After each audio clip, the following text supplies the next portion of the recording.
How do you prove that you've been abused when you're not the perfect victim? So this idea of a perfect victim has been talked about in numerous research papers. Safe, I can't remember what it's called now. Safe from Harm, I think.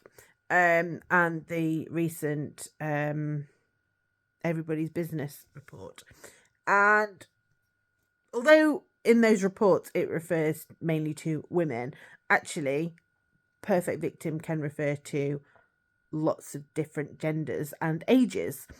What it's essentially saying is there's preconceived ideas about how a victim should present, but I think it's also about how a perpetrator should present as well, because the stereotypes for both of those.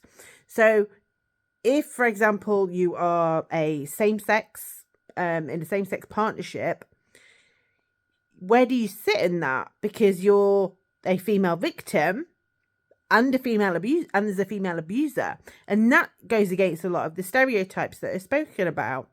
If you're a father or a man, that goes against the victim stereotype. If you are an older person or a particular race, we don't have the data on those sorts of things to understand how race plays the part. That that there's more being done on that, but my point is that it makes it extra hard if you're going up against those kind of stereotypical views of what a victim or equally what a perpetrator looks like. So if you are the unusual victim, or your ex is an unusual perpetrator, then it makes it really hard, because you're not only fighting a system that is not brilliant at understanding psychological abuse. Who is? I mean, let's be honest, because I wasn't. Was you? It's not something that we're taught in schools, and so evidencing is difficult anyway when it's that kind of abuse. But when you're then going up against all these unconscious bias that people have about what you may or may not look like, how do you do that? And for me, it comes down to some main points. So the first one is evidence. And I don't just mean texts, emails, any communication. You also are your evidence. How you behave, how you tell your story, how you come across, how you work with professionals. These all form parts of your evidence. So you've got two legs of evidence, which is, the written stuff that I use Evidence Tracker for, where you log it all and you can then organize it through patterns, through different, so that we can look at false allegations. How do we prove that they're false allegations? And more importantly, how do we turn them on their head? So we're not just proving that the allegation is false, we're proving that it's malicious. How do you prove that they are legally abusing you? How do we prove coercive control? All of these things, that's the one side of it. The other side of that is, how do you present? And this comes into the next bit, which is credibility. Your credibility is really is such an important part of this. And I use this phrase so much, so I apologize for those that get bored of it, but you don't trust the story if you don't trust the storyteller.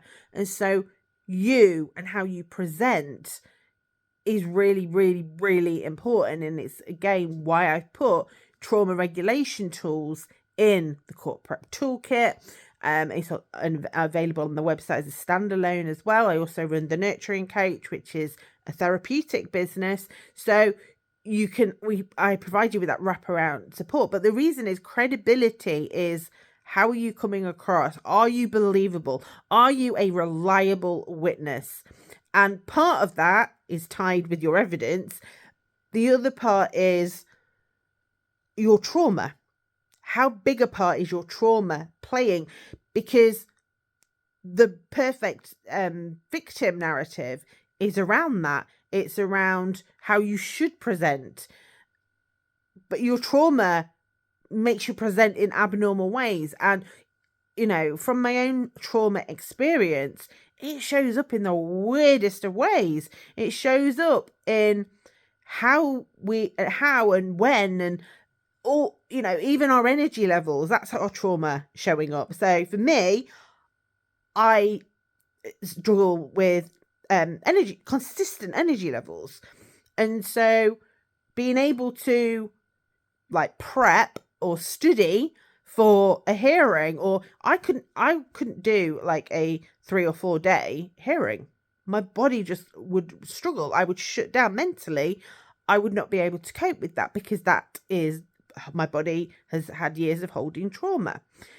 And so that is part of it. It shows up in really weird ways that counter the way that we show up and our credibility. Because, you know, if I go on the stand and I'm because I can't remember, and they're painting a story of me as being emotionally unstable or mentally unstable, probably would look it, to be honest. And I probably look neglectful, because I wouldn't have the energy, and my brain doesn't work.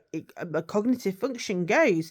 And so they could ask me what my name was and I'd struggle. So if they're looking at it through that lens, I'd look a certain way, is what I'm saying. So it's really important that you know that about yourself. Doing the trauma work is not you saying, I'm trying to fix the system, or, you know, I surrender to the system. It's doing it for you so that you understand and you can build in buffers. You can work with your solicitor, or if you're representing yourself, you can make sure that you're not leaving things till the last minute. And that if they're using tactics, again, the more you profile, the more you understand them, then you can be preemptive. But ultimately, going back to I'm sorry, I'm blabbering a lot today, but ultimately, there is no such thing as a perfect victim or a perfect perpetrator. By perfect, obviously, I don't mean on a pedestal perfect. What I mean is our preconceived ideas about what that might look like. And so it's really important that you understand the court's ideas around victims, around and what they're looking for. So what they're looking for in terms of evidence. And like I say, it's your evidence. The third part of this, which I haven't spoken about, is them. And the better you know them, the more you can preempt what they're going to do, the more you poke them. And when you poke them, they dysregulate, because they haven't got power and control over you anymore. And so when you know exactly what they're going to do next, exactly what allegation they're going to make, exactly how they're going to say it, exactly how they're going to present their evidence, that they're going to delay, they're not going to hand their statement in on time, they're going to wait. You don't need to be waiting around to respond with your statement, because you can have done a skeleton argument, because you already know the kinds of things they're going to put in, and therefore you're beating them at their own game, and that pokes the bear, and then everyone will start to see it. So evidence, you and your facts, subjective and objective, your credibility, and then them, profiling them. And I've got a new course coming out called Leveraging Predictability, which is all about how you use their behaviors, what you've witnessed, what you've experienced, and we turn it into a predictable profile of exactly how they're going to show up. Keep watching, because that will be out hopefully next week. So take care, everyone. Drop a comment, do like and share as well.